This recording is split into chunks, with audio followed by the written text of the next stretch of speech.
Let's read the short story called Cat in the Rain by Ernest Hemingway. There were only 2 Americans stopping at the hotel. They did not know any of the people they passed on the stairs on their way to and from their room. Their room was on the 2nd floor facing the sea. It also faced the public garden and the war monument. There were big palms and green benches in the public garden. In the good weather, there was always an artist with his easel. Artists liked the way the palms grew and the bright colors of the hotels facing the gardens and the sea. Italians came from a long way off to look up at the war monument. It was made of bronze and glistened in the rain. It was raining.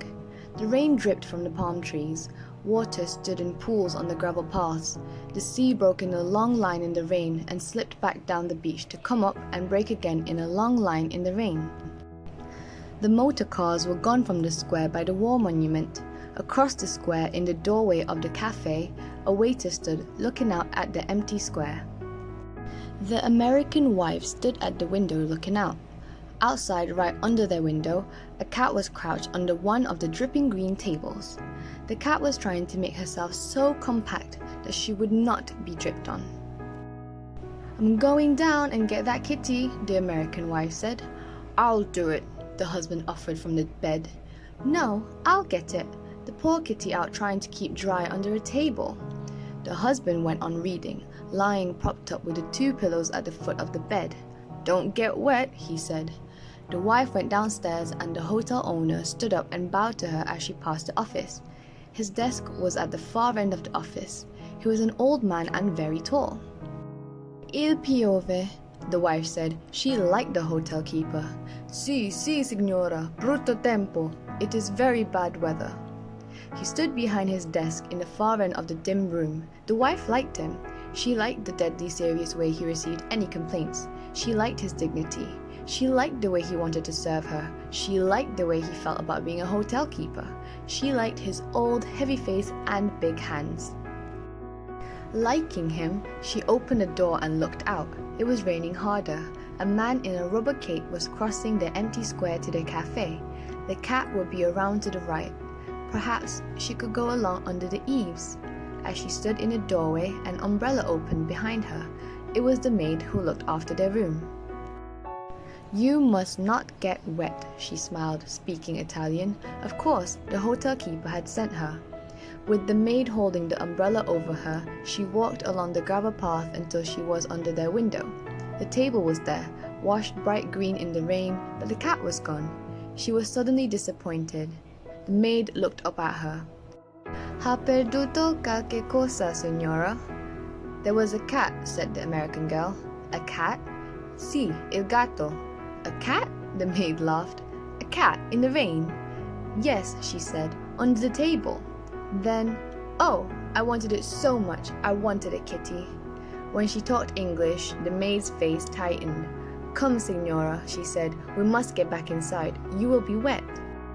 "I suppose so," said the American girl. They went back along the gravel path and passed in the door. The maid stayed outside to close the umbrella. As the American girl passed the office, the padrone bowed from his desk. Something felt very small and tight inside the girl.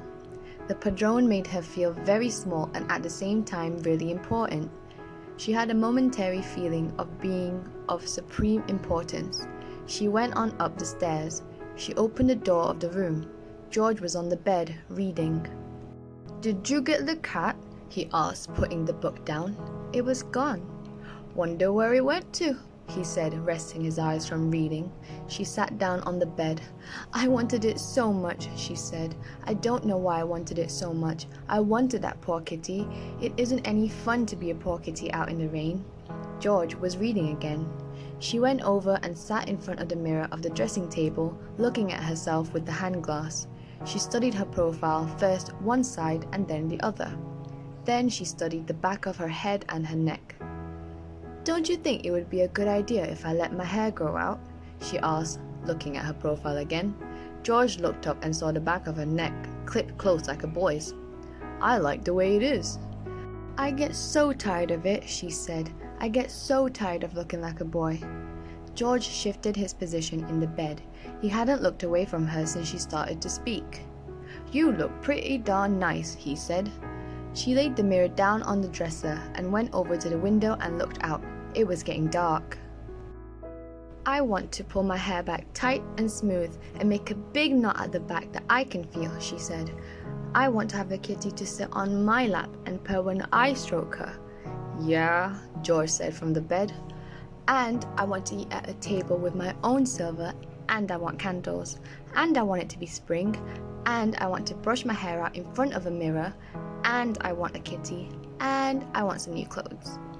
"Oh, shut up and get something to read," George said. He was reading it again. His wife was looking out of the window. It was quite dark now and still raining in the palm trees. "Anyway, I want a cat," she said. "I want a cat. I want a cat now. If I can't have long hair or any fun, I can have a cat." George was not listening. He was reading his book. His wife looked out of the window where the light had come on in the square. Someone knocked at the door. "Avanti," George said. He looked up from his book. In the doorway stood the maid. She held a big tortoiseshell cat pressed tight against her and swung down against her body. "Excuse me," she said. "The padrone asked me to bring this for the signora."